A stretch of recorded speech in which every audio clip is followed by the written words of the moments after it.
Ah, primeiro, vocês já ouviram falar nesse termo de arquitetura de software? Sim?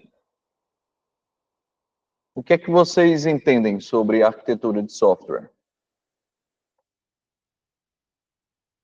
Oi? Como o software é projetado? Tá. Beleza. Mais alguém? Que tipo de elementos a gente coloca num projeto de arquitetura de software? Oi? A modelagem dos dados? Não. Pode falar alto, sem medo.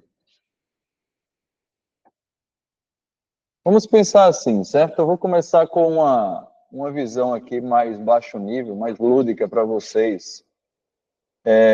Imagine que você está construindo uma casa, tá bom? Está construindo uma casa.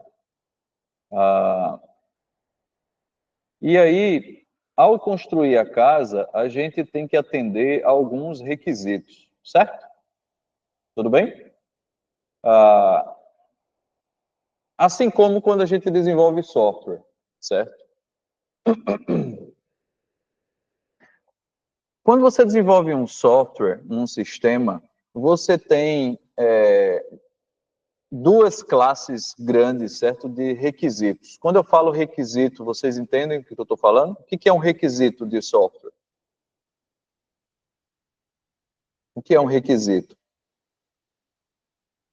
Alô, bom dia.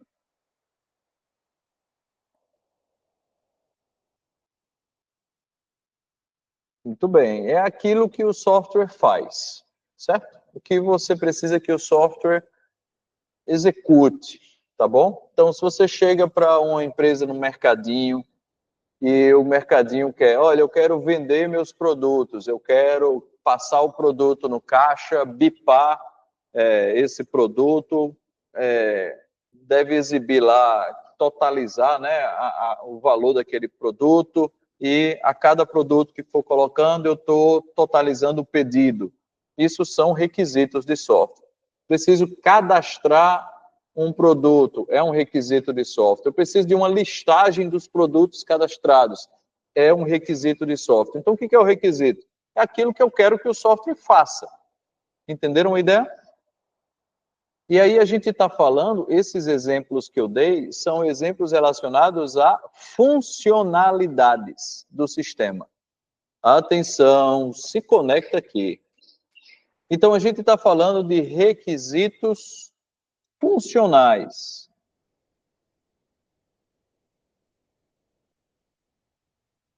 Requisitos funcionais.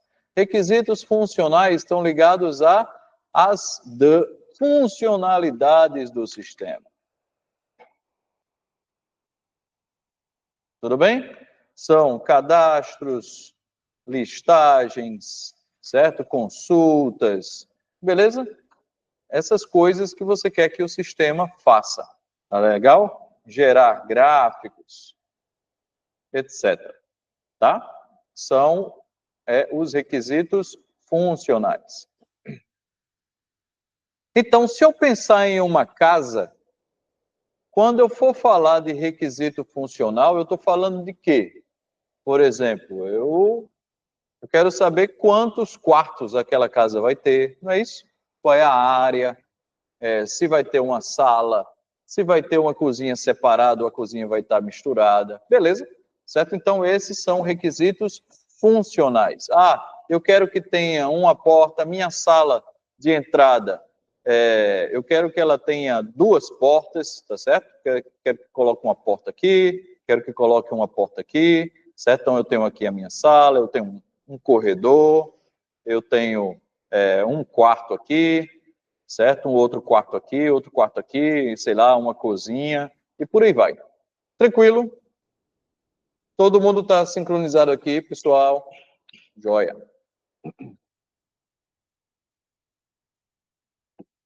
Samuel, a gente acabou conversando sobre isso em engenharia de software, né? Então, vamos. Beleza? Só que a gente tem também uma coisa chamada requisitos não funcionais.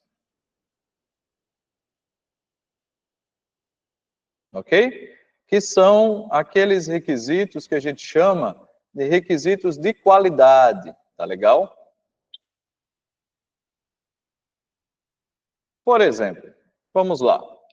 Eu vou construir a minha casa. Minha casa tem 2 quartos e uma sala. Beleza? Isso é um requisito funcional. Agora, digamos que eu queira construir essa casa num lugar que tem muita neve, certo? Que neva, que chove, que tem muito calor e que pode ter terremoto. Certo? Pode ter terremoto. Então, essa situação vai definir alguns atributos dessa casa. Beleza? E eu posso ter a mesma casa que tem uma sala, 2 quartos e uma cozinha, tá? Só que ela tem que ser resistente a terremoto, outra pode não ser resistente a terremoto. Tranquilo? Uma pode ser ter um isolamento térmico e a outra não ter um isolamento térmico. Tranquilo? Então vamos pensar, por exemplo, vamos pensar no seguinte: uma das coisas que eu preciso definir, por exemplo, quando eu vou construir a minha casa, é que material eu vou utilizar. Beleza? Eu vou fazer uma casa de alvenaria ou vou fazer uma casa de madeira? Beleza? Se eu fizer uma casa de madeira, você pode fazer a madeira, né, com 2 camadas, colocar um enchimento no meio, e aí essa casa ela tem isolamento térmico. Entenderam a ideia? Certo? E outra propriedade é que se houver um terremoto, a casa cai, mas não se desmonta, certo? Ou seja, se você tiver uma pessoa lá dentro, a pessoa provavelmente não vai morrer por conta de um terremoto. Entenderam a ideia?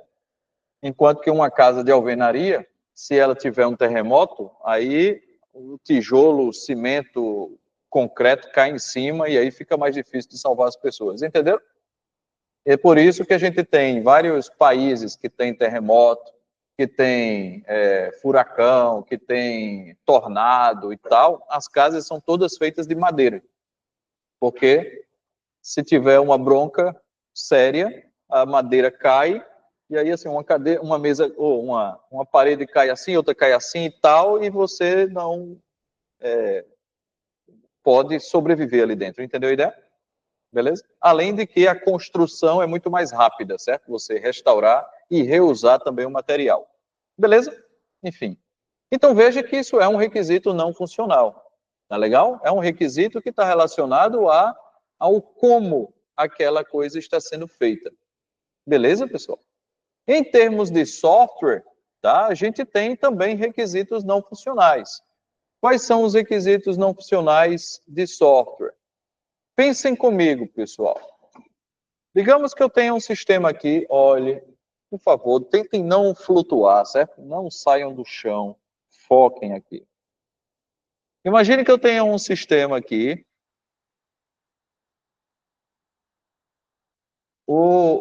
digamos que a gente tenha lá o mercadinho, tá?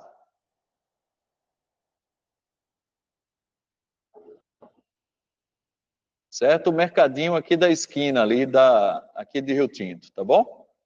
E aí esse mercadinho tá lá e vocês implementaram o sistema, tá certo? De controle de vendas desse mercadinho. Beleza, pessoal? Joia.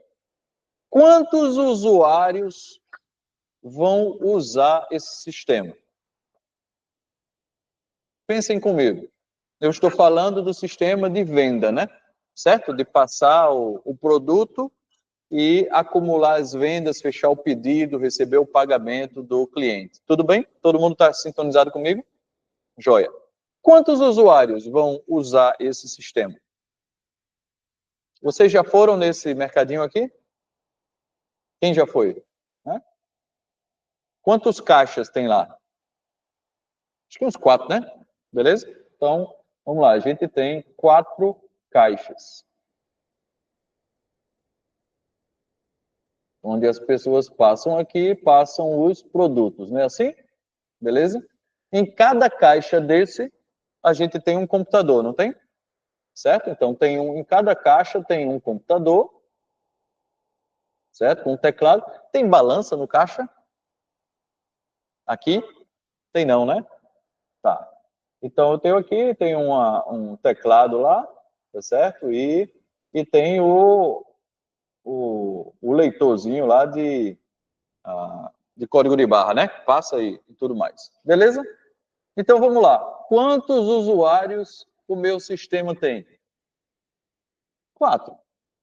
Então, qual é a escala do meu sistema? O que é a escala?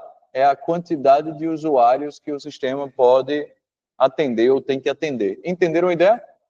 Então, esse meu sistema, ele suporta 4 usuários. Massa? Qual é a disponibilidade? O que é a disponibilidade? Vamos lá, é o tempo que o sistema tem que estar disponível para os usuários, tudo bem? Então, é uma disponibilidade de 24 horas por dia, 7 dias por semana? Não. Qual é a disponibilidade desse sistema? Horário comercial, né? Então, como é um supermercado, às vezes ele vai até a noite aqui, vai, né? 6h30, pronto.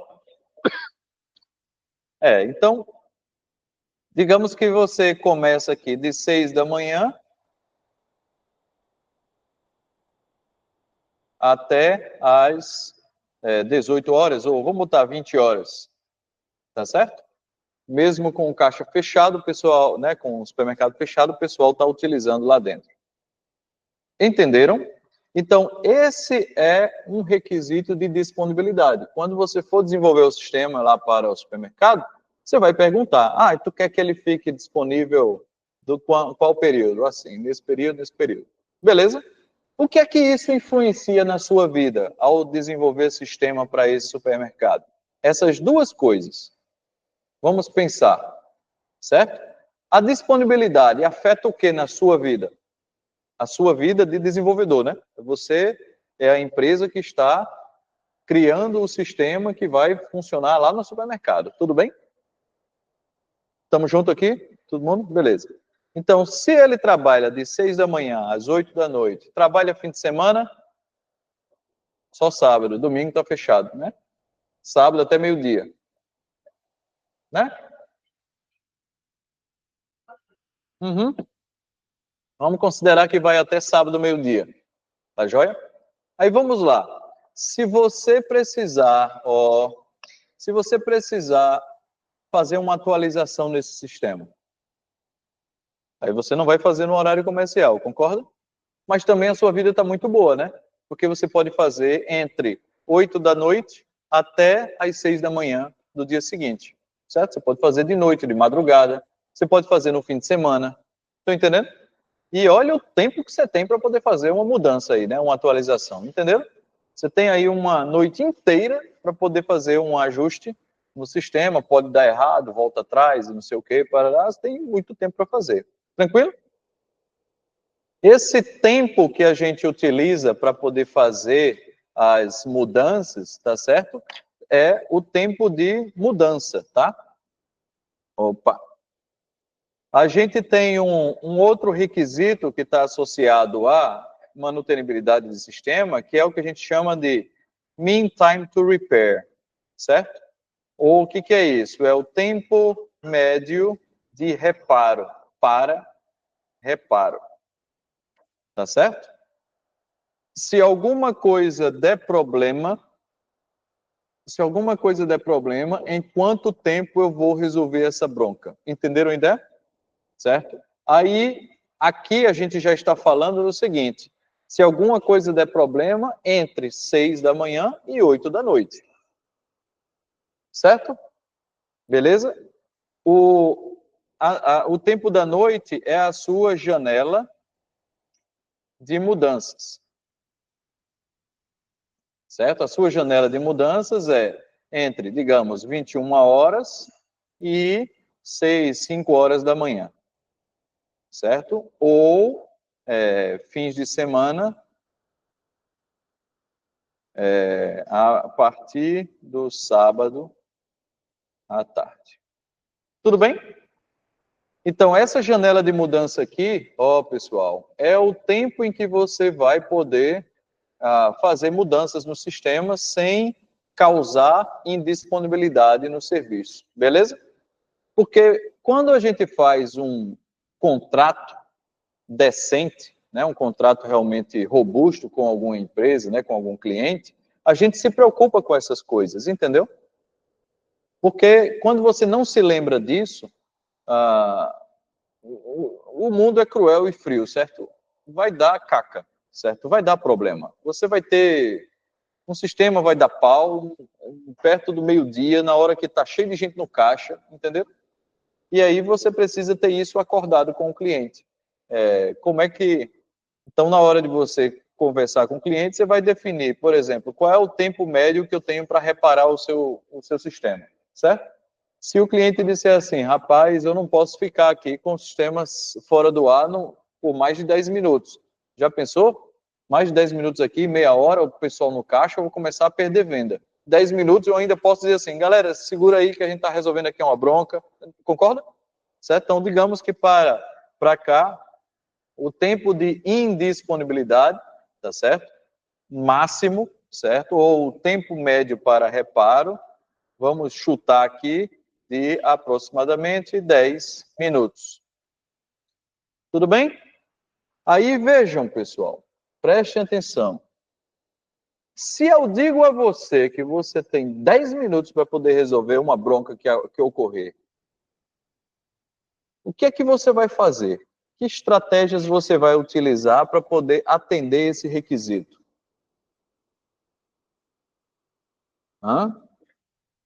Pode criar um backup, né? Ou seja, eu vou manter aqui um servidor pronto de backup. Se alguma coisa der errada, desliga, liga o outro, começa a utilizar enquanto eu resolvo a bronca. Concorda? Só que fazer isso implica em custo, não é? Certo? Então nunca esqueça, todo bônus tem um ônus, certo? Entendeu? Toda coisa boa que você oferece em termos de qualidade tem um custo associado. Se não for custo financeiro, pelo menos tem um custo em termos de esforço. Entenderam a ideia? Beleza? Então, assim, lembrem-se disso. Quando você estiver oferecendo um serviço para alguém e alguém diz assim, o meu sobrinho faz mais barato, certo? Tem uma empresa ali que faz por metade desse preço. E tu está cobrando muito caro. Aí você vai analisar qual é a qualidade de serviço que você está oferecendo e qual é a qualidade de serviço que o outro cliente está oferecendo. Entenderam? Certo? Porque eu não sei se vocês já tiveram a oportunidade, eu não sei se eu já falei isso para vocês, mas quando vocês andarem pela rua, perguntem às pessoas que sisteminha é esse que o pessoal que eles estão utilizando, entendeu? Assim, não, como quem não quer nada, está comprando ali no mercado, já conhece mais ou menos as pessoas, diz, eu sou aluno aqui de computação, aqui da universidade. Aí o professor mandou perguntar assim, quais são os sistemas que vocês usam tal. Aí ele vai dizer, você está satisfeito? Pergunte, entendeu? Pergunte se está satisfeito. Eu garanto que na maioria das vezes, essas empresas não estão satisfeitas com os produtos que elas estão utilizando. Entenderam? Ou é muito complicado. O que mais? Alguém já perguntou? Já viu? O que dizem?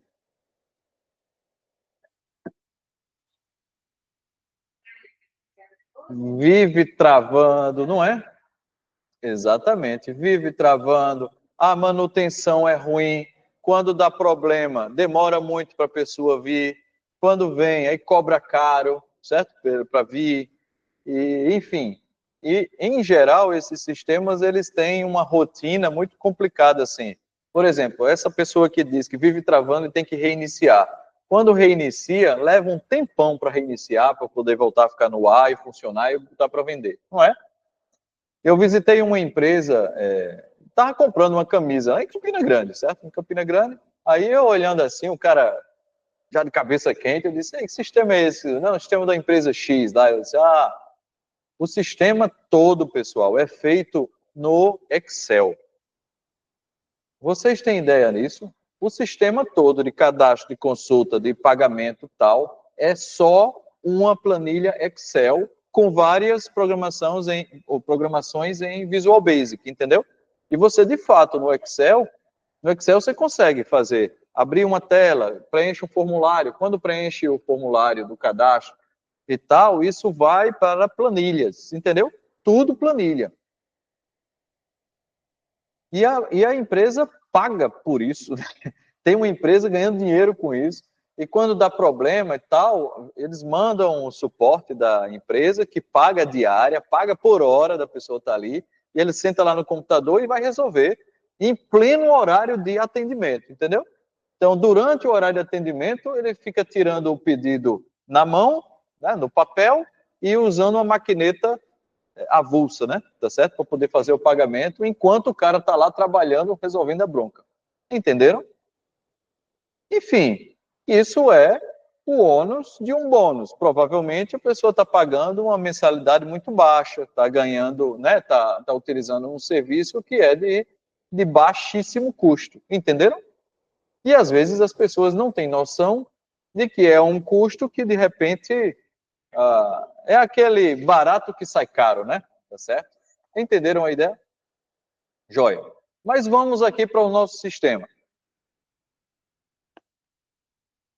Quando a gente pensa em arquitetura de software, você está pensando no seguinte. Quando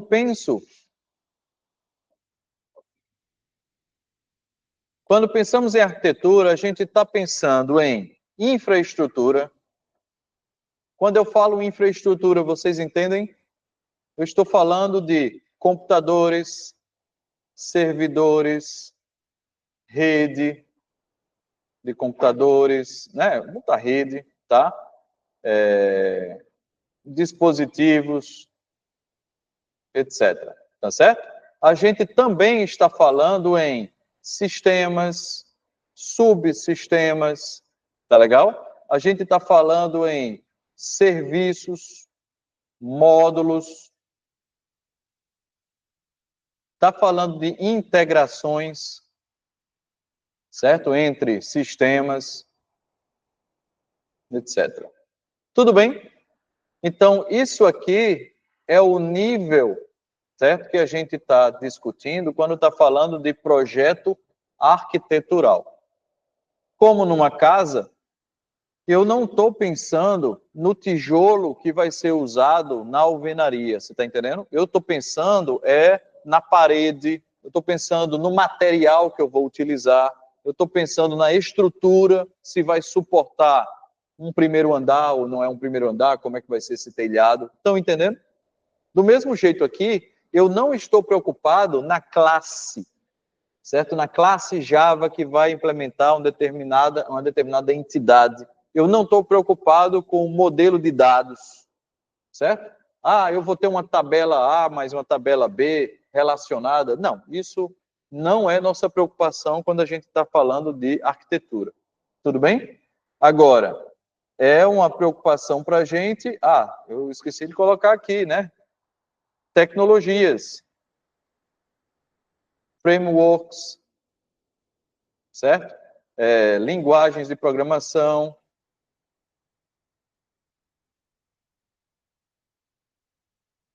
etc. Entendem a ideia? Então, por exemplo, vamos para o nosso caso aqui. Nós vamos implementar esse sistema para esse supermercado. Combinado? Jóia. Então, nós temos 4 caixas. 4 caixas. Cada caixa desse tem um computador, não é? Certo? Então, nós temos 4 clientes aqui que vão representar os meus caixas, tá certo? Você pode até fazer uma figurinha com várias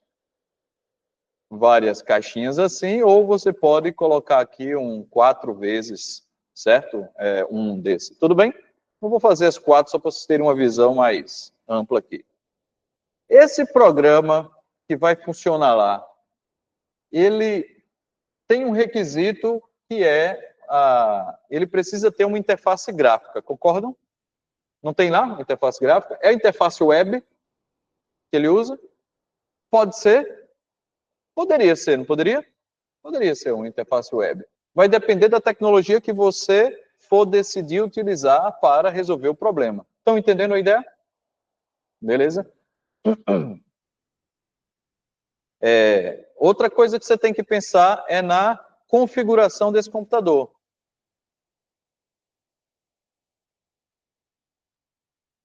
Certo? Toda configuração de computador, ela vai estar, basicamente, né, você vai se preocupar com 4 variáveis, né?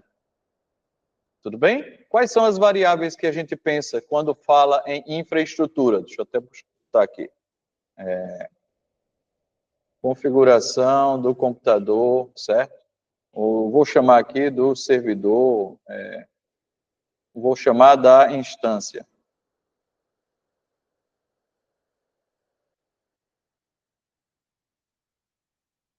Quais são as 3 variáveis que eu preciso me preocupar?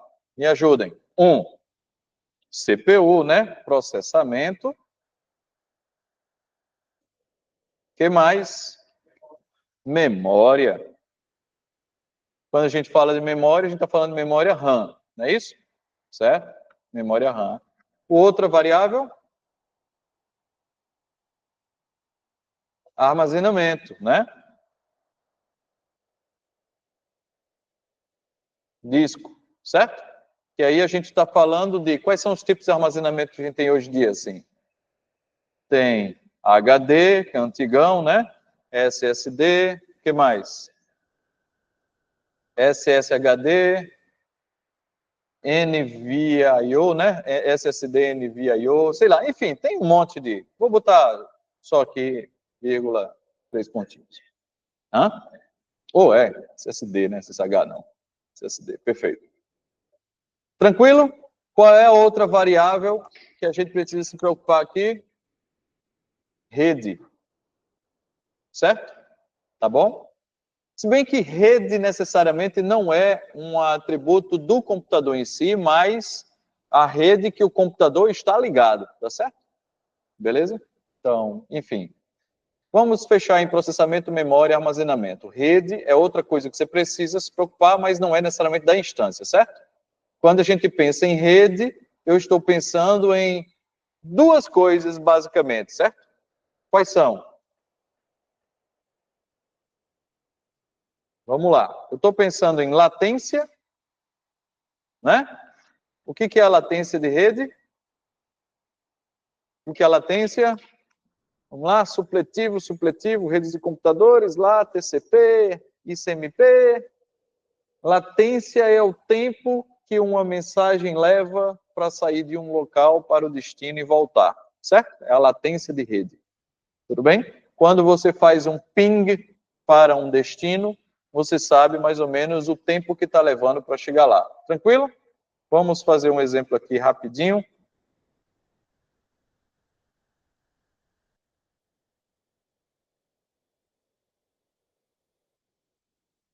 Conseguem ver aqui? Então, se eu fizer aqui um ping ufpb.br, olha só que bacana. Ele está dando aqui, ó, 9 milissegundos. Por que está dando uma latência tão baixa? Hã? Porque a gente está na rede da UFPB, né? Tá certo? A gente está aqui, vai, puxa, vai para. Quer dizer, não estamos necessariamente na rede da UFPB, porque a gente está usando uma conexão que vai. Se bem que é uma conexão direta, né? Tem que ver como é que é a topologia aqui da rede, mas a gente está usando uma rede banda larga terceirizada de uma empresa, mas que está plugado no POP da RNP, certo? Ou seja, a RNP é a Rede Nacional de Pesquisa. Eu não sei se daqui ele está indo para Campina Grande para chegar em João Pessoa. Talvez, certo? Vai para Campina Grande e aí chega em João Pessoa. É possível, tem que analisar isso, certo? Ou posso fazer aqui um 3 rt ufpb.br.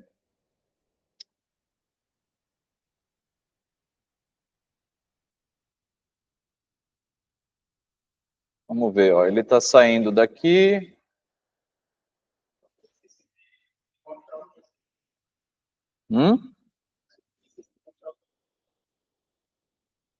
Sabe? Não sei. Não sei. Ó, acho que funciona também no. Olha só, ele está vindo. O trace route, ele vai ver cada roteador que está sendo. Que a gente está passando para poder a mensagem chegar lá na UFPB, né? No ufpb.br, tá? Que é o servidor que fica no campus 1.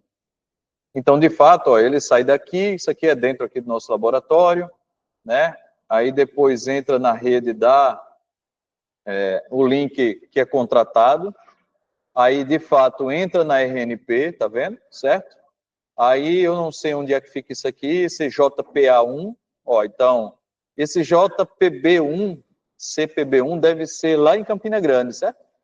Aí ele vem para João Pessoa, aí chegando em João Pessoa, passa por 2 pontos aqui e entra, deve entrar num link privado também para o UFPB, e aí entra na UFPB, que é 15065, a IP da UFPB.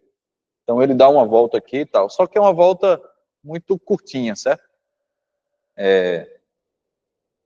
Vamos olhar aqui um pingwall.com.br, certo? Ó, já está dando, ó, 88 milissegundos, tá vendo? A gente saiu de 8, né?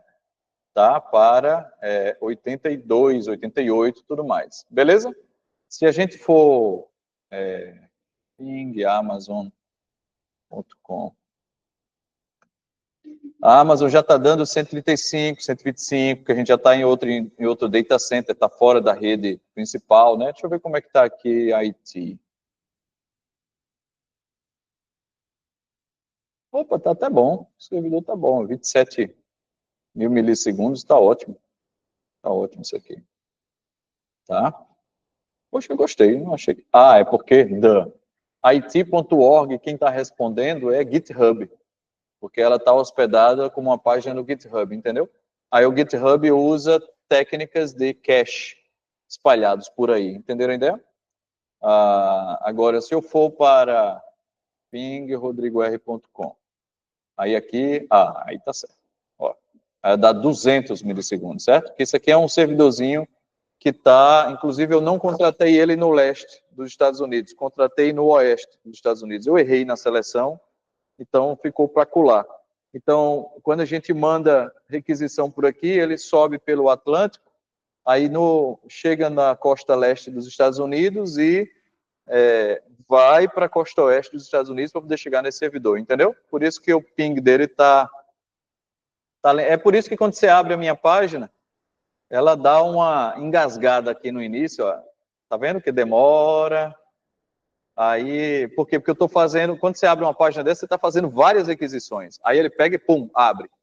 Quando eu abro as próximas, sai mais rápido, porque o navegador já vai aprendendo que eu preciso, né, que vai antecipando essas requisições, entenderam? Mas no fim das contas, essa lentidão tá grande, tá? Mas enfim, para minha página assim, não tem muito problema não.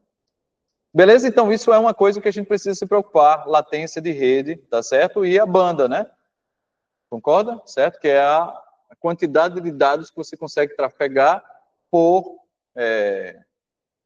tempo, né? Por um limite de tempo. Tudo bem? Joia? Vamos continuar aqui nossa conversa.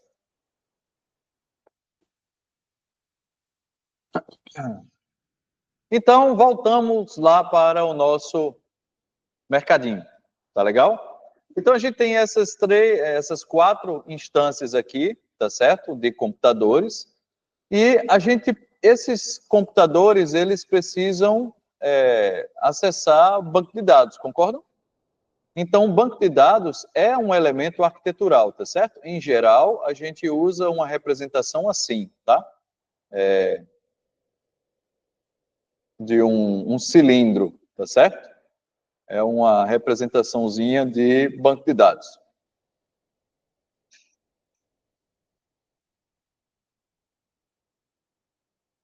Tá aí, bonitinho, tá?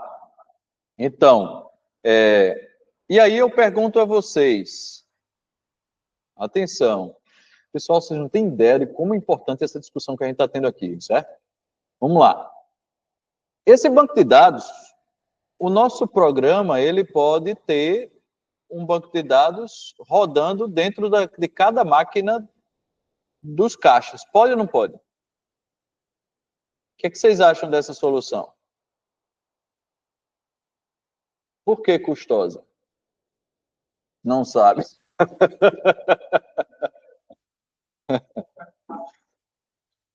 Vamos lá. Quando eu uso o banco de dados aqui, eu estou armazenando, por exemplo, o estoque de um produto, sim? Certo? Então, digamos que eu tenho aqui banana, certo? E aí eu tenho, sei lá, 10 bananas no meu estoque. E aí, se eu faço uma venda de banana aqui, como é que eu vou lidar com isso? Eu tenho que ter esse estoque em todos os caixas, concorda? E se eu vender uma banana aqui, aí a banana aqui vai ficar 9, né? E o resto... Então, ou seja, vocês já sacam que não dá para poder replicar esse banco de dados aqui. Todo mundo entende isso? Joia? Então, beleza. Então, eu vou precisar de um servidor que tenha o banco de dados. Tudo bem, pessoal?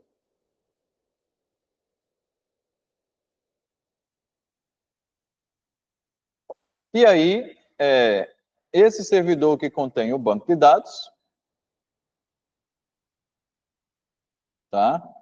Os nossos clientes, então a gente tem aqui são 4 máquinas que vão ter os clientes que vão acessar o servidor. Tudo bem? Aí, vejam só, prestem atenção. Eu vou dar um zoom aqui nessas máquinas. Eu vou tratar com um aqui e já vai ficar mais claro para vocês. Estou aqui com 4 vezes o computador que fica no caixa. Tudo bem? E esse servidor de banco de dados. Então, esse servidor de banco de dados, bem, você pode até colocar também uma caixinha aqui, porque o SGBD em si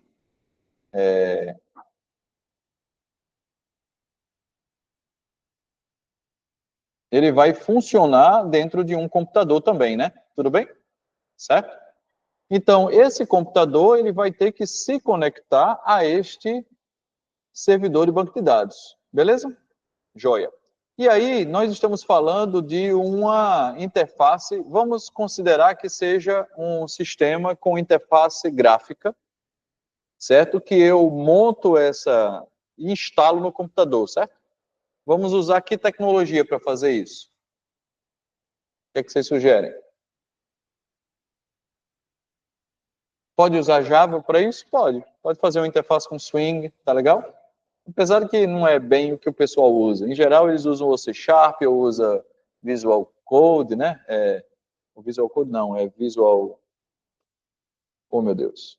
Enfim, linguagens mais comuns aí para interfaces gráficas e tal, mas a gente tem também um monte de tecnologia que usa HTML mais CSS para fazer interface gráfica, certo? Entendeu? Qual é a tecnologia que é usada pelo próprio VS Code, meu Deus? Deixa eu perguntar aqui. Que tecnologia é usada para implementar... Opa, só um minutinho, certo? Implementar a interface gráfica do VS Code, do Discord, etc.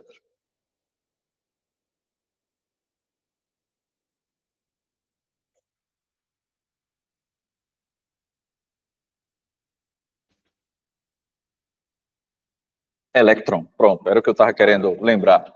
Era o Electron, tá certo? Então, a gente pode usar um Electron da vida, tá certo? Que é onde você faz interface gráfica e tudo mais. Diga lá.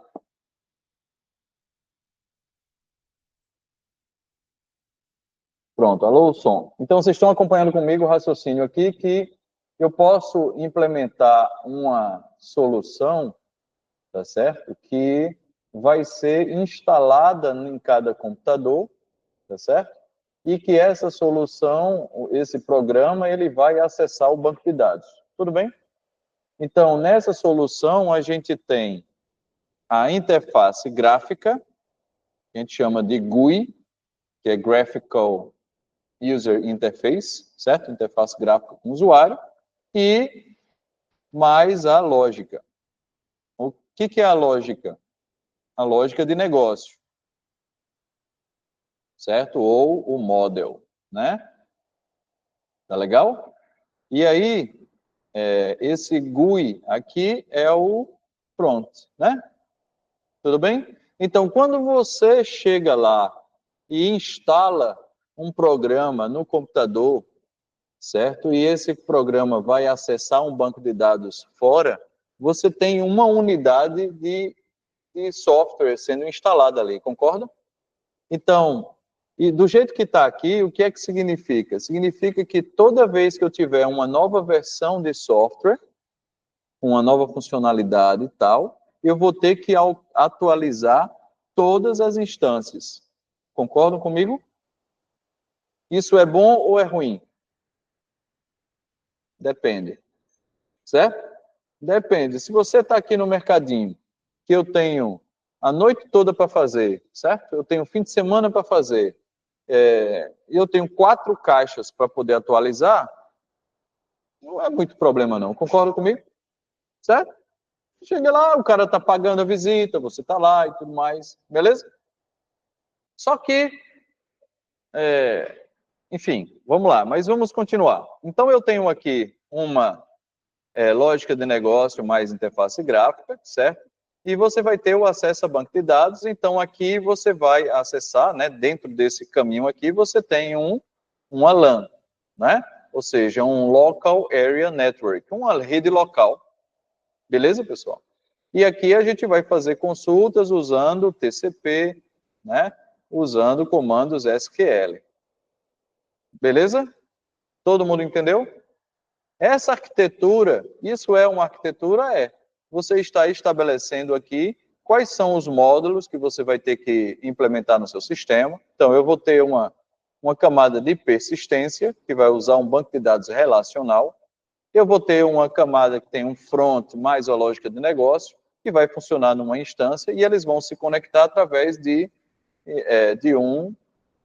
uma conexão TCP aí, usando a conexão normal de banco de dados. Entendem? Percebam que essa arquitetura, ela pode funcionar para o mercadinho, pode funcionar para uma farmácia, pode funcionar para uma loja de departamento numa loja pequena, né, num shopping, entenderam? Não é à toa que tem muita gente ganhando dinheiro com uma arquitetura simples assim. E às vezes não chega nem nessa complicação, porque lá na loja que eu visitei, quando o cara roda lá o Excel, né, e o sistema todo funcionando no Excel, você tem uma máquina com o sistema inteiro, inclusive o armazenamento, né, numa instância só, né, entendeu? Tá? E, na verdade, o que acontece aqui é que você tem lá o Excel e ele salva as coisas em arquivo. Entenderam a ideia? Então, é um arquivo que está no computador. E aí não depende nem de rede, simplesmente instala ali, funciona naquele computador e pronto. Se quiser fazer um backup, aí lá eles usavam um backup, que é o Google Drive. Então, usava o Google Drive para poder ficar sincronizando esses arquivos na internet. Tudo bem? E que resolve o problema, pessoal?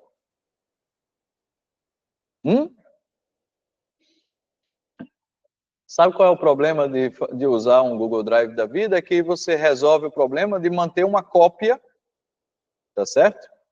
Do arquivo lá na nuvem. Se essa máquina der pau, eu consigo recuperar. Tranquilo? Joia. Só que, se por algum motivo eu tiver uma falha nesse arquivo, certo? Essa falha também vai para o backup, certo? Entenderam a ideia? Então, ou seja, o backup lascou, né? Eita, perdi o programa, deu um erro no arquivo, não está conseguindo abrir o arquivo. Cadê lá no Google Drive? É o arquivo do Google Drive. O backup também está ferrado, aí perdeu. Entenderam a ideia? E foi o que tinha acontecido com a loja lá. Eles tinham comentado sobre a situação em que deu falha no arquivo, e aí perderam todas as transações de mais de um ano, certo? De vendas e tal. Simplesmente a empresa disse, não, teve uma falha. E aí recuperou um arquivo do vazio e começaram do zero a registrar as vendas. Tranquilo? Tranquilo nada, né? Isso é tá? Mas, enfim, isso aqui, pessoal, é uma arquitetura que a gente chama de uma arquitetura de duas camadas. Tá certo? Que é uma arquitetura que ela tem, basicamente, né, o front, né, e a lógica de negócio e o banco de dados. Beleza? Joia. Resolve? Resolve. A vida de muitas empresas ainda funciona desse jeito e, legal. Tudo bem? Para você ter uma ideia, numa época que eu visitei a farmácias Pague Menos, já viram farmácias Pague Menos, né? Pronto. Aí eu fui na central da farmácia Pague Menos em Fortaleza, que lá em Fortaleza é a sede e que tem a central de controle de todas as Pague Menos do Brasil, entendeu? E lá os sistemas são com essa arquitetura. A questão é que eles têm agora, nas máquinas, né, eles tinham isso na época, né, pessoal, já fazem alguns anos, mais de 5 anos. Hoje já podem ter uma solução diferente. Eu vou até dar uma olhada, quando for numa farmácia novamente, dar uma bisbilhotada lá, como é que está o sistema, mas o que é que eles têm lá? É um programinha que faz a atualização desse software, entendeu? Então, esse programinha, de tempo em tempo, busca lá num servidor e o servidor baixa a nova versão. E aí a gente atualiza isso aqui. Entenderam? Então, assim, eles têm lá centenas, milhares de farmácias espalhadas no Brasil inteiro. Aí, quando chega lá na janela de mudança, numa madrugada, certo? Num horário específico, aí todas as máquinas, atualizam, vão lá e baixam a versão nova e funciona. Entenderam? Aí, quando há algum problema, lá da central, eles têm acesso a todas as máquinas de todas as unidades. Entenderam a ideia? Então, acessa remotamente, usando, inclusive, acho que era até o Ndesk, certo? Uma solução assim. Já usaram o Ndesk, uma coisa assim? Pronto. Aí você acessa a máquina, vai lá e mexe, corrige o problema que está acontecendo. Massa? Massa, né? Pois é. Beleza? Só que digamos que a empresa aqui, ela, na verdade, quer crescer, certo? E aí ela não quer mais esse tipo de situação. Vamos pensar agora, pessoal, que eu tenho um supermercado, tá? Agora imagine que eu tenho um grande supermercado, tá? Que tem, sei lá, se eu vou entrar num Carrefour da vida, né? Você tem 10, 15, 20 caixas, não é isso? Certo? Tem aproximadamente 20 caixas, certo? E você tem várias unidades de supermercados, não é isso? Certo? Então, várias unidades de supermercado. Então, eu tenho. Então, como é que a gente resolve esse problema? Para esse sistema, aí a gente tem que analisar caso a caso. Mas vamos pensar num caso específico lá de um caixa, de um supermercado assim. Você pode ter uma máquina, tá certo? Que é o caixa, né? Vai estar com o front, beleza? Esse front vai interagir com um back, beleza? E esse back-end, naturalmente, vai interagir com um banco de dados.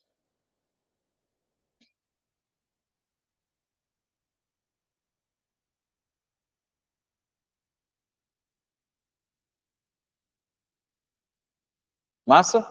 Então, você pode ter vários fronts, então, cada caixa vai ter o front, e que vai ficar interagindo com o mesmo back-end. E esse back-end interage com o SGBD. Estão entendendo? Só que aí é o seguinte, quando a gente pensa num Carrefour da vida desses e tal, esse back-end ali provavelmente não vai interagir direto com o SGBD, certo? Ele vai interagir com um sistema, certo? Que a gente chama de um ERP, tá? Que é um sistema grande, corporativo, que vai ter controles de estoques, fornecedores, vendas, tá bom? Exemplos de ERPs. A gente tem SAP, certo? Tá? Tem TOTUS, Oracle, etc. Tá bom? São ERPs. Então, o back-end lá vai interagir com ERPs, certo? E esses ERPs vão estar, aí sim, ele tem acesso ao grande, né, um banco de dados lá, que vai acumular interações com as diversas unidades do supermercado. Beleza, pessoal? Porque assim, aí isso aqui, digamos que isso aqui pode ficar dentro de um supermercado e isso aqui poderia ficar, tá certo? Em um servidor central, tá? E aí essa comunicação entre os dois aqui pode ser através de internet. Captaram a mensagem? Então, isso aqui seria uma LAN, beleza? Tal. Enfim, então tem várias configurações aqui. Vamos para um sistema de comércio eletrônico típico, tá? Onde você vai usar a nuvem, servidor de hospedagem, tá?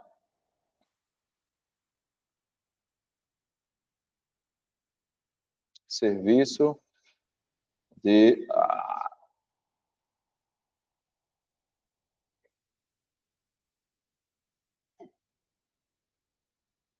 serviço de infraestrutura na nuvem.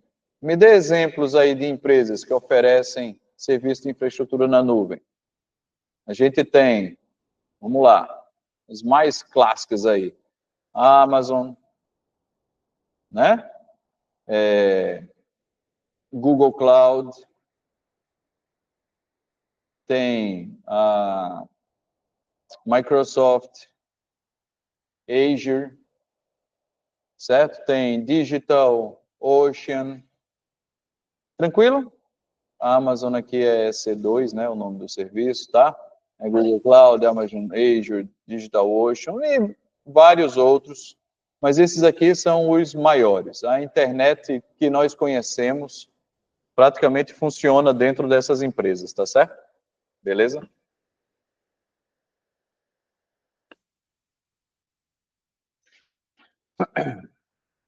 Então, pessoal, vocês já tiveram a experiência de entrar, de abrir uma configuração em uma empresa assim, de armazenamento e tal? Olha só, vou abrir aqui.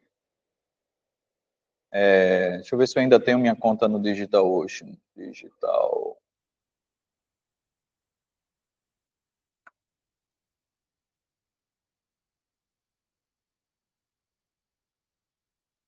Ops, peraí. Amazon.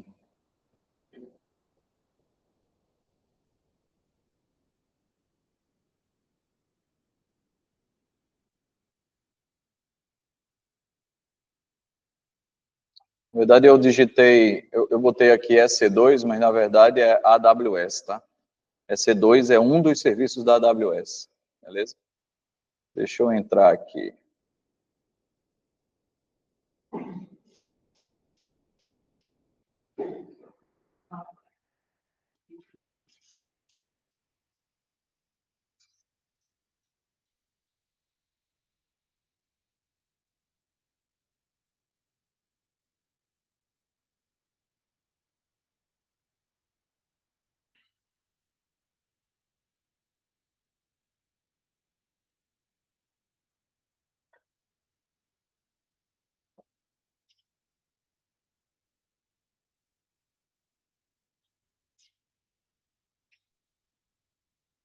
Pronto, veja só. Aqui eu estou dentro de uma área de um dashboard, né, certo? Um painel de gerenciamento, configuração do DigitalOcean, tá legal? Vocês conseguem ler aí, tá legal o tamanho da letra? Joia. Então, observem que eu posso fazer o seguinte, ó, eu quero criar um droplet, que a DigitalOcean, ele usa uma metáfora de que é um oceano e uma máquina é uma gota, certo? É um drop, tá? Um droplet. Enfim, é um computador. Então, vou criar aqui um droplet. Deixa ele carregar aí. Aí, olha, eu escolho qual é a região onde eu vou criar esse droplet, esse computador. Entenderam? Então, onde é que eu deveria escolher o meu servidor para que eu tenha uma latência menor? Nova York, né? Certo? Por que Nova York? Porque Nova York está na costa leste dos Estados Unidos e o backbone que liga com o Brasil conecta exatamente, a gente tem um cabo que sai do Ceará exatamente para a costa leste, se eu não me engano é lá em Nova York, certo? Então, a gente tem uma latência menor lá em Nova York. Se eu escolher São Francisco está do outro lado, na costa oeste dos Estados Unidos, certo? No outro litoral. Então, para uma requisição nossa chegar em São Francisco, ele sobe para cá e atravessa os Estados Unidos. Tudo bem? Não é nada do outro mundo, mas se eu quero uma resolução menor, eu tenho que escolher um lugar mais próximo. Tranquilo? A DigitalOcean não tem data centers no Brasil, tá? Então eu tenho que escolher um que esteja, então vou escolher Nova York. Aí aqui em Nova York, eu ainda posso escolher qual data center eu quero colocar, entenderam? Certo? Então eu posso escolher um data center 1, 2 ou 3. O que é que isso vai mudar? Vai mudar o seguinte, ó. Se eu escolho um data center, você entende quando a gente fala do data center? Para você é algo concreto? Não? Deixa eu botar aqui.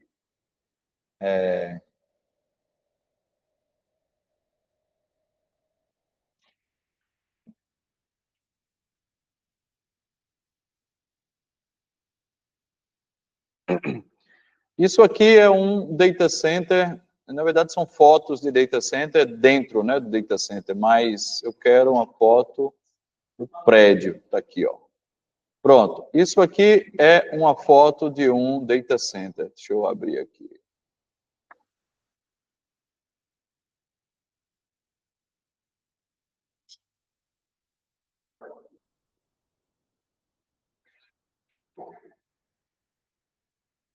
Aqui, Photo Gallery. Pronto, então isso aqui é um prédio, certo? Que tem...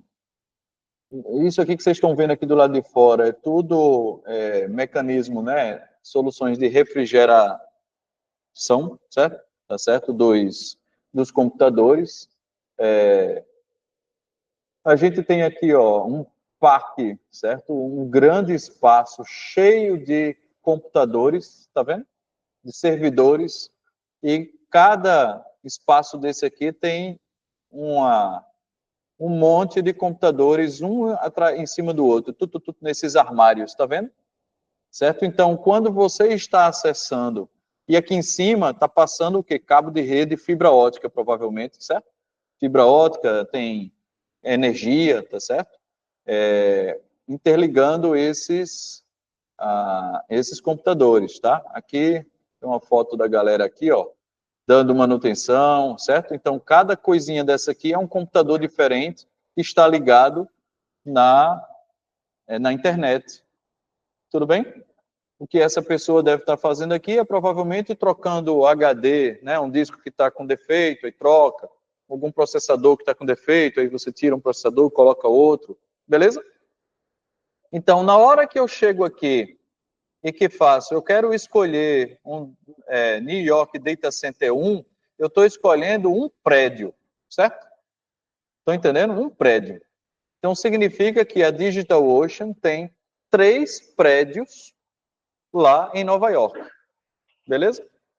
Então, se eu vou criar uma solução cliente-servidor, né? Eu tenho um servidor lá que acessa um banco de dados, não é muito inteligente eu colocar o servidor em um prédio e o banco de dados em outro, concordam?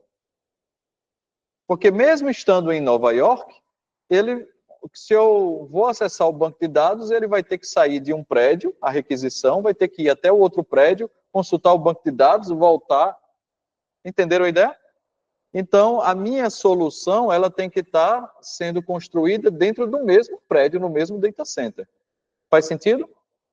E por que que eu usaria um prédio diferente? Para quê? Backup. Olha só, certo? Então, se eu vou fazer um backup, eu não vou fazer no mesmo prédio onde estão as minhas instâncias lá que estão contratadas. Olha só, entenderam? Inclusive, se eu fizer o backup num outro prédio em Nova York, eu estou protegido se der alguma bronca em um dos prédios. Mas eu não estou protegido se acontecer alguma coisa em Nova York. Certo? Eita, tem uma inundação, não sei o quê, pode afetar os 3 prédios de Nova York. Aí eu poderia fazer um backup aonde? Em São Francisco, por exemplo, entendeu? Aí, ó, meu sistema está em Nova York, mas a cópia está lá em São Francisco. Não é massa isso? E você faz isso simplesmente escolhendo no menu aqui. Eu vou fazer em Nova York, certo? Nesse data center 1 aqui. Pronto. Aí eu venho aqui para baixo, eu vou escolher o sistema operacional que eu vou usar na minha máquina. Então, eu posso botar um Ubuntu, Fedora, Debian, tal, certo? Entenderam? Vou botar um Ubuntu. Aqui em cima ele pergunta qual é a rede, porque eu também posso criar uma rede. Eu crio uma rede e vou plugar o meu servidor na mesma rede. Entenderam a ideia? E posso plugar os meus servidores todos na mesma rede ou em redes separadas. Por que que eu faria isso? Segurança. Se eu quiser garantir que se alguém invadir o meu sistema, ele vai acessar a minha rede, mas não vai acessar outra rede. Eu posso botar um firewall entre uma rede e outra. Entenderam a ideia? Então, cara, isso é lindo, velho. É lindo, certo? Isso é lindo. Aí eu venho para cá. Aí, olha, eu vou escolher o tamanho. Então, eu posso escolher uma CPU compartilhada ou CPU dedicada. Porque, no fim das contas, pessoal, o que eu estou fazendo aqui, eu estou pegando um pedacinho de um supercomputador. Entenderam? Então, a cada, digamos, servidor que tem ali, naqueles racks, né, naqueles armários, eles são servidores que têm, sei lá, 200 GB de RAM, entendeu? 30 TB de disco, tem 28, 30, 50 processadores, certo? E aí, quando a gente contrata aqui, você está contratando um pedacinho daqueles recursos todos que aquele computador está oferecendo. Entenderam a ideia? Então, a gente pode escolher uma CPU que é compartilhada. Quando eu pego uma CPU compartilhada, significa que a CPU ela não está dedicada ao meu servidor. É que vários servidores virtuais, né, que são servidores virtuais, vão compartilhar a mesma CPU. Entendem? Naturalmente, isso é mais barato, certo? Tá? E se você... Vamos olhar aqui preços, olha. Digamos que eu tenho aqui, ó, uma instância que tem 4 GB de RAM, tá vendo? Ó? Tem 80 GB de disco SSD NVMe, que é um SSD de alta velocidade, tá? E eu tenho 4 TB de transferência de dados na rede. Beleza? Então, eu posso mover, acessar e transferir até 4 TB de dados aqui. Isso aqui me custa $28 por mês. Ou, na verdade, ele conta por hora, que dá 0,042 dólares, entendeu? Então, dá 42 4 centavos, né? 4,2 centavos por hora. Entendeu a ideia? Beleza? Se eu escolher a CPU, vamos olhar aqui, eu quero um computador com a CPU otimizada. Aí agora, olha só os preços, como começam a subir, tá vendo? Certo? 42 dólares por mês para ter 4 GB de RAM, 25 GB de disco, 4 TB de transfer e é uma CPU regular, certo? Não é nem a Premium, né? Se eu vier para uma Premium, aí pula para 100 dólares, né? Certo? Pessoal, ganhar dinheiro é difícil, agora gastar é fácil demais, viu? Entenderam? Tá certo? Agora, você tem que entender que a escolha aqui vai depender da sua aplicação, do tipo de uso, entenderam a ideia? Certo? Você não vai contratar uma CPU, uma instância com otimização de CPU, se a sua aplicação não é CPU intensive, né? Ou seja, não é uma aplicação que usa muito processamento, entenderam? Se você, por exemplo, faz processamento de vídeo na sua aplicação, você vai usar muito processamento. E se você precisa oferecer para o seu cliente um tempo de processamento rápido, você vai ir para esse caminho aqui, entenderam? E aí é um custo maior que, naturalmente, o seu cliente também vai pagar mais por isso. Entendem? Não existe, eu não sei se vocês já viram, mas existem serviços onde você pode contratar assim, ó, você envia um arquivo e aí ele processa em até um dia, aí é um preço. Ah, vou processar em algumas horas, é outro preço. Né? Ah, vou processar em alguns minutos, é outro preço bem alto. É porque, no fim das contas, a empresa vai estar usando servidores com custos diferentes. Entenderam a ideia? Aí aqui eu tenho, ó, otimizado CPU, memória otimizada. Então, olha, se eu escolho com memória, a gente já está falando aqui, ó, de 16 GB, 32 GB, 128 GB de RAM, tá certo?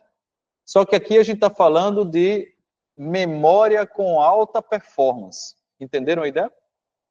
Então, são aquelas aplicações onde você precisa carregar muita coisa na memória e processar coisas na memória. Beleza? E aí a gente tem o caso de Storage Optimized, né? Que são situações onde você precisa armazenar e aí fazer muito I/O. I/O é leitura e escrita em disco. E aí você tem CPUs que vão ter SSDs específicas para isso. Tudo bem? Aí vão ter mecanismos de cache, escambau. Captaram a mensagem? Enfim, vamos aqui para o Basic, né? Certo? Vou aqui para o Basic. Se eu escolho aqui uma CPU regular, aí agora eu já estou falando de 6 dólares e ele bota até escondido aqui, certo? Tem escondidinho um de 4 dólares aqui também, certo? Você olha aqui, ele já começa aqui no 6, né? Mas se você botar para cá, ainda aparece um 4 dólares por ano, por mês. Aí, ó, isso é um computadorzinho com 512 MB de RAM, 10 GB de disco e 500 GB de transferência. Tudo bem? Essa configuração é bem inferior a qualquer computador de vocês, concordam? Não é? Tá? E aí, ela pode ser usada para uma aplicação em produção, né, de um sistema aí? O que vocês acham? Pode. Tá? Dependendo do tipo de tecnologia que você utiliza. Por exemplo, se você vai desenvolver uma aplicação em Java, já não dá, né? Porque para poder você rodar a JVM e ter um pouquinho de memória para poder trabalhar, é interessante, só a JVM com a máquina se for otimizada, não sei o que, já vai ocupar lá uns 200 MB de RAM. Tranquilo? Certo? Se for otimizado. Aí, for mexer para lá e para cá, qualquer besteira, botar um Spring Boot da vida e tal, você precisa pelo menos uns 500 MB só para a sua aplicação. Entenderam a ideia? Então, fica apertado. Agora, se você for usar uma aplicação em Go, certo? For usar uma aplicação em Node.js, tá? já funciona. Você já começa, já consegue rodar uma aplicação com 20 MB de RAM. Sacaram a ideia? Ah, professor, mas aí a CPU é uma CPU regular. Sim. Se você não tiver uma escala muito grande, você consegue processar aqui dezenas de usuários, certo? Numa aplicação com 500 MB de RAM. Entenderam a ideia? Agora, vocês têm que aprender que, assim, é engraçado como a computação funciona, né? Na época que eu comecei a programar, a gente tinha que se preocupar muito com memória, porque a gente tinha pouca memória nos nossos computadores mesmo, certo? Para trabalhar, e os servidores tinham pouca memória, pouco processamento. Então, a gente tinha que se preocupar muito com otimização de algoritmos e de uso de memória, entenderam? Depois, a gente veio numa fase onde os computadores começaram a vir mais parrudos, inclusive os que você desenvolve.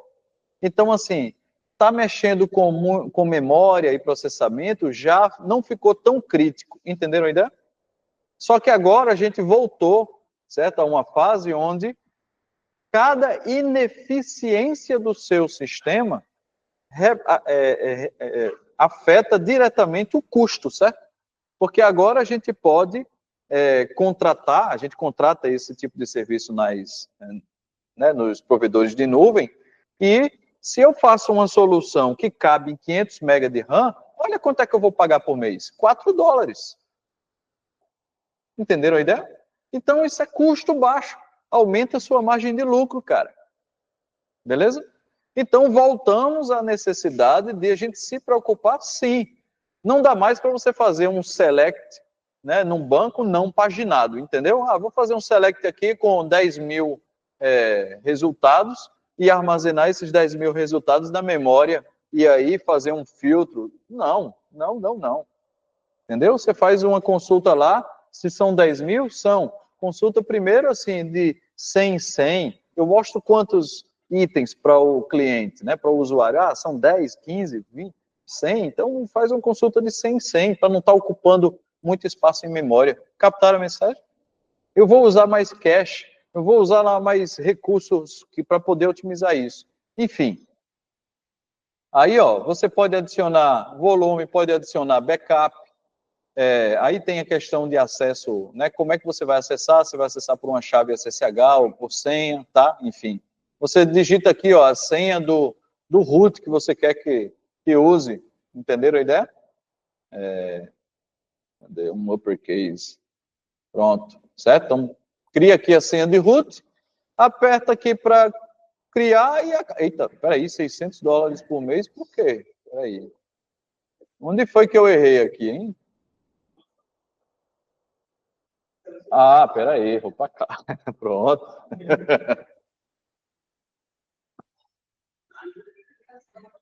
Ou aula cara danada, né? Entendeu? Mas eu não vou pagar, não, certo? Mas, enfim. Oi? Create via command line. É porque você pode instalar um cliente do DigitalOcean que funciona no seu computador, no terminal. Então, você pode criar uma instância simplesmente mandando um comando, entendeu? No lugar de acessar aqui e preencher formulários. Entenderam a ideia? Todo mundo captou a mensagem aqui? Aí, alguma dúvida? Não? Joia.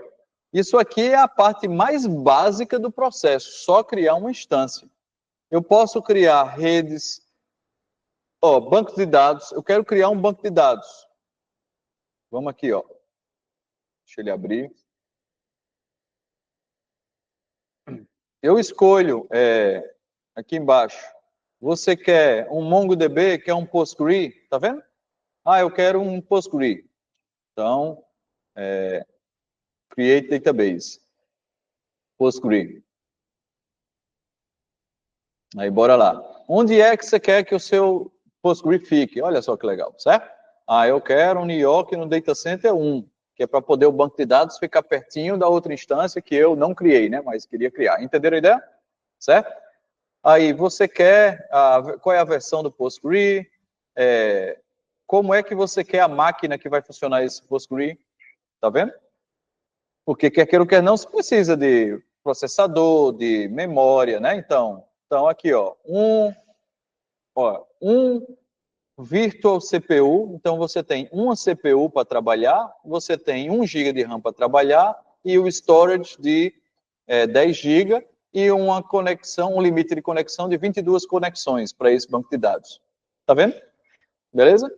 Ah, agora eu preciso de 2 GB de RAM, preciso de 4 GB de RAM em 2 CPUs, ó. E aí a gente começa a aumentar o custo também. Beleza? Aí vem o custo da instância, aí vem o custo do backup, aí vem o custo da rede, aí vem o custo do firewall, aí tem um balanceador de carga, e aí vai. Certo?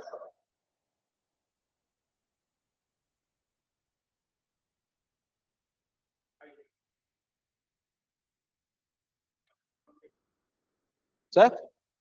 Beleza? Aí a gente pode botar o networking. Então eu vou criar uma rede para mim. Então você cria uma rede de computadores sua, com o endereçamento que você quiser, certo? Coloca firewall, você coloca switch, você implementa, bota um switch lá, certo? Não tem um switch, pá, você cria um switch virtual. Você cria regras de acesso e tal. Isso tudo para evitar que, se alguém invadir a sua infraestrutura, fiquem tranquilos, assim, a DigitalOcean não está muito preocupada em alguém invadir o seu servidor e invadir a DigitalOcean. Não, está tudo empacotado, certo? Só que aquilo que você está contratando vai ter acesso à internet e é como se uma pessoa estivesse invadindo a sua empresa, os seus computadores, entenderam a ideia? Então, você tem que se preocupar com a segurança disso, beleza? Enfim, ó, eu posso criar um balanceador de carga, tá? A gente não falou de balanceador de carga aqui ainda, né? Vamos falar. Hoje não, porque não dá tempo, mas na próxima aula. Mas uma coisa que eu já recomendo a vocês, tá? E agora, vocês todos são alunos de universidade, então a gente tem esse GitHub Education. Tá? Então, na conta de vocês, você pode, com o e-mail do DCX, certo? Passar por um processo lá para mostrar que você é estudante, ele vai pedir lá um comprovante de matrícula, essas coisas, tá? Eu sei porque eu fiz isso para professor, então eu tenho a minha conta como professor, vocês podem ter como estudante. E aí, ó, tá aqui, ó, estudantes, professores, né, das escolas e tal. Então, aqui você tem acesso a um monte de recursos, tá? Deixa eu mostrar aqui. Cadê os recursos, meu Deus? Deixa eu ver. Estudantes. Aí. Cadê? Ele dá um monte de desconto, certo? Para você acessar esses serviços. Cadê, bicho? Tá aqui em cima, em algum lugar. Cadê? Join, GitHub, Build, repositórios, tal, ideas. Tal. Aqui ele está dando, pronto, Student Developer Pack, certo? Então, não está aparecendo aqui. Tá aqui, ó. Então, você vem aqui no Student Developer Pack, que vai lhe mostrar um monte de promoções dessas empresas, inclusive a DigitalOcean, certo? Então, por exemplo, a DigitalOcean lhe dá $200 para você. Cadê digital? Offers. Deixa eu procurar aqui. Tá aqui. Cheguei aqui. Certo? Ó, ele lhe dá $200 por um ano, tá? Então, com $200, você consegue criar aquelas instânciazinhas de $4 para poder você brincar. Você cria, bota lá um servidorzinho para funcionar. Você pode até contratar um pouquinho mais cara, com mais memória. Tá certo? Já dá para brincar legal. Então, assim, eu recomendo fortemente que você se inscreva. Na Amazon, inclusive, você, ao criar uma conta, você já tem à disposição, por um ano, instâncias gratuitas, certo? Assim, você pode usar a torta direito, mas são instâncias bem simples, mas que também dá para você brincar. Cria uma instância, acessa o servidor e tal, beleza? Mas eu nunca fiz isso, tal, não sei o quê. Use o YouTube, certo? Como é que eu, acessando minha primeira instância no DigitalOcean, tem um cara lá que vai fazer junto com você, entendeu? Guiando, tá? Use o ChatGPT, também vai te dar dicas e tal. beleza? Então, façam isso. É importante para você ter essa experiência, tá legal? Pegue alguma aplicaçãozinha que você tenha, um Alô Mundo que você fizer, faça um desafio para si mesmo. Pegue uma página estática, HTML que você fizer, e bote para rodar num servidor desse e acesse. Entendeu? Pense numa coisa que é bacana fazer. Todo mundo tem que passar por essa experiência. Agora eu tenho a minha aplicaçãozinha em Java. Faça, certo? Pegue e faça a sua aplicaçãozinha em Java, bote lá para rodar. Tranquilo? Aproveita aí o feriado, né? Esse feriadão, tá? Feriado não é feito só para descansar, é feito para a gente explorar essas coisas mesmo, beleza? Tranquilo? Então vá-se embora. Outras sugestões que eu passo para vocês. Atenção. Comece a acessar algumas newsletters, certo? Algumas revistas, alguns blogs que são focados em arquitetura, em tecnologia, para você ficar recebendo esses conteúdos na sua rotina, tá legal? Esse aqui é muito bom, Byte Byte Go, é um cara que mantém blog e mantém vários conteúdos sobre arquitetura de software mesmo, tá certo? Então, por exemplo, você clica aqui no YouTube, aí ele vai mostrar como é que é o design por trás de um YouTube da vida, sei lá, certo? Enfim. Boto, certo? InfoQ também, fantástico. É uma plataforma aqui de compartilhamento de informação, newsletters, eles mantêm também congressos na área de tecnologia, certo? Que é o QCon, que acontece no mundo inteiro, inclusive no Brasil, agora é caro pra caramba.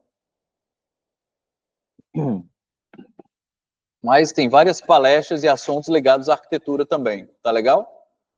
Tem um blog de Martin Fowler. Martin Fowler é um cara muito top, que escreveu muitos livros sobre arquitetura e tem muito conteúdo sobre arquitetura também, tá certo? Então, são posts que tem, enfim, é coisa demais, é muito massa, certo? Então, vale a pena ler as coisas de Martin Fowler. Tem uma publicação da ThoughtWorks. ThoughtWorks é uma empresa de consultoria de tecnologia que tem clientes no mundo inteiro e que ela cria todo ano uma coisa chamada Technology Radar, certo? Então, ele cria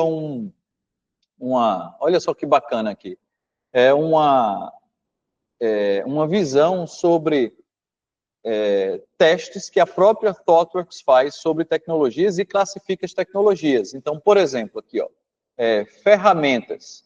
Aí ele classifica ferramentas em termos de coisas que você deve adotar, coisas que você pode testar, coisas que você pode avaliar e coisas que você deve manter, entendeu? Certo? E aí, por exemplo, adotar o VIT, o V, o Renovate e tal. Aí você pode clicar no negócio desse e saber o que é. Ele vai explicar. Isso é assim, assado e tal. Então, cara, isso aqui é fantástico, certo? Você pode baixar o PDF. Então, é um serviço que eles fazem para a humanidade muito bacana, tá bom? Entenderam a ideia? Mando os links, tá? High Scalability também é uma newsletter muito boa, eu assino, fico recebendo e-mail constantemente sobre isso aqui, enfim. Esse outro aqui é The Pragmatic Engineer, também é uma newsletter, tá? Que também os caras mantêm, publicam coisas aí. O Dev, também o Dev.to, certo? Também tem uma área só sobre arquitetura, e aí tem coisa pra caramba, tá? Enfim, acho que isso aqui já é o suficiente para começar, bem bacana. Tá legal? Tem livros também sobre arquitetura de software, certo? Agora, arquitetura de software, você só aprende fazendo, mas e principalmente lendo casos de outras arquiteturas, entendeu? Estudos de caso. Então, assim, fiquem consumindo esses conteúdos. Como é que uma empresa fez isso e tal? Aí, uma empresa usou uma CDN. O que é uma CDN? Então, você procura saber e começa a aprender essas coisas. Eu tenho aqui um sistema de fila, sistema de mensageria. O que é um sistema de mensageria? Nós vamos conversar um pouco sobre isso na próxima aula, tá certo? os elementos mais fundamentais para a gente construir uma arquitetura. Vamos aprender o que é cache, balanceador de carga, mensageria, essas coisas, tá? Mas uma coisa é você entender esses elementos do Lego que você vai montar, outra coisa é você ter a experiência de, pelo menos uma vez na vida, você implementar um troço desse, entendeu? Então, assim, faça... Pronto, tem uma meta que é bem bacana para vocês e é factível para até depois do feriado, né? Até agora, quinta, sexta, sábado, domingo e segunda, né? Pelo amor de Deus. O que é que você consegue fazer? Você consegue criar 3 instâncias, certo? Na DigitalOcean. Olha só. Desafio, certo? Para você brincar no feriado. Deixa eu riscar aqui. Você vai criar 3 instâncias.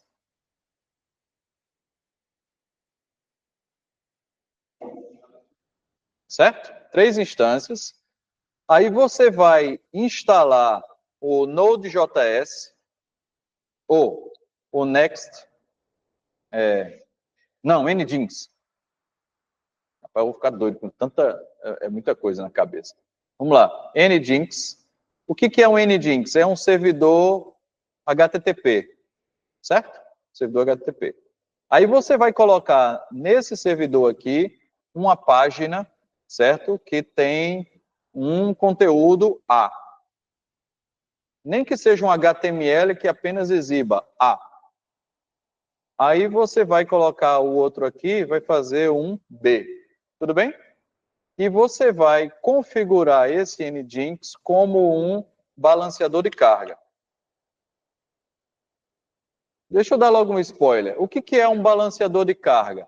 É um cara que vai receber requisições e vai distribuir essas requisições entre várias máquinas. Só isso, certo? Tudo bem? Então, você vai instalar o Nginx nas 3 máquinas. Essas máquinas vão ter um IP, né? Cada um vai ter um IP. E você vai configurar essa daqui para ser o balanceador de carga. Aí você, no seu computador, você vai acessar essa máquina aqui. Digamos que seja a máquina 1. Eu tenho aqui uma máquina 2, a máquina 3. Então, quando você acessar a primeira vez, aí vai aparecer A. Aí você vai acessar de novo, vai aparecer o quê? B. Vai aparecer A, B, A, B, A, B, B, etc. Que você vai ver o balanceador de carga balanceando as requisições entre as 2 máquinas. Entenderam a ideia? Olha, eu fiz isso na minha graduação com o computador em casa, certo? Assim, peguei um notebook velho e tal, e na minha LAN e tal, e eu passei meia hora apertando lá e vendo o negócio funcionar, certo? Cara, é bonito demais. Quando você consegue fazer funcionar, aí eu ficava lá, A, B, B, A, tá. É lindo, certo? Enfim. Captaram a mensagem? Você consegue fazer isso através de tutoriais em YouTube, tá certo? Usando o seu crédito gratuito aí, $200 na DigitalOcean, cria sua conta lá e instalando o Nginx. Ah, professor, eu nunca fiz isso. Não tem problema. Tem passo a passo na internet. Entenderam a ideia? E aí eu convido vocês a, atenção, se alguém já encontrar algum passo a passo bacana, compartilha com todo mundo lá no grupo do Discord. Tudo bem? Compartilha, pessoal, encontrei isso aqui, bem bacana, tal. Eu hoje não sei te indicar, eu sei que tem, certo? E tem mais de um. Mas, enfim, se você chegar só com o ChatGPT, ele já te guia, tá legal? Vai dizer, agora vai dar um pouquinho mais de trabalho, você tem que ter mais informação. Mas, às vezes, com uma pessoa lá, você vai ver a pessoa fazendo, pausa o vídeo, você faz junto, entenderam? Aí você vai dar pau, vai dar problema, aí você vai abrir lá no Discord, ei, pessoal, alguém pode me ajudar? Aí vocês se juntem e vê o que um que conseguiu fazer, o outro não conseguiu. Entenderam a ideia? Façam isso. É bem saudável para a formação de vocês. Beleza? Combinado? Joia. Então, vamos ficar por aqui nessa primeira aula. Na próxima, a gente vai falar mais sobre arquitetura de software para a gente encerrar o nosso conteúdo. Valeu! Deixa eu ver aqui. Eu montei no Discord, não? Deixa eu ver aqui.